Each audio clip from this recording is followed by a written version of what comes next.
I think at the end of the day, it's safe to say that nothing replaces the experience of a live communal gathering with lots of people and the emotion of the moment of a real live concert. Yeah, you know, and you wonder, will we ever be in those spaces again? And what will that look like? So you were talking about, what was the last big concert in Detroit? Not just one of the last big concerts in Detroit, but possibly the last major stadium show in the United States. Yeah, there you go, Garth Brooks. Before the world turned upside down. And I'll show you something as well that might send a little shiver up your spine. This was the scene inside that stadium that night. At Ford Field. Amazing, amazing. It's going to be a long time before we see that sort of scenario again. Is this like the disruption that is going to have to spawn something totally different in the music industry? We're starting to see some promoters in Europe are experimenting with drive-in concerts, literally people in their vehicles pulling up a la the old outdoor movie cinemas.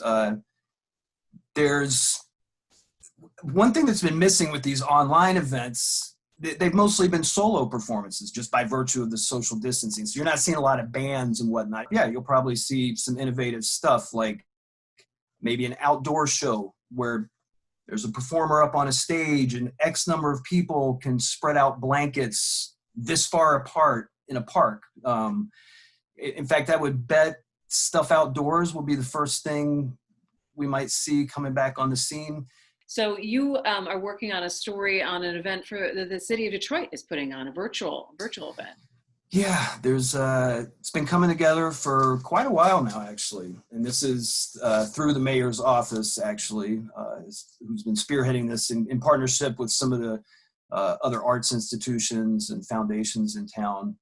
They're calling it Everybody versus COVID, which is inspired by the Detroit versus Everybody that'll feature 40-something artists, performers, celebrities doing a mix of performances and PSAs. And Detroit Public Television and the Detroit Free Press are kind of teaming up now to pool our resources to cover arts and culture really and expand it, because I think so many people are hungering for a lot of the things that brought them joy in the arts and be able to gather with people.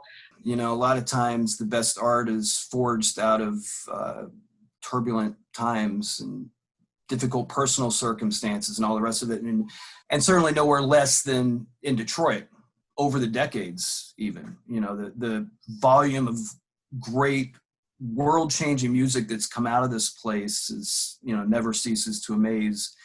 And I think a lot of it has to do with Detroit's uniquely gritty environment and all the rest of that stuff. And sure, I think we are undoubtedly going to see some great art emerge out of this time.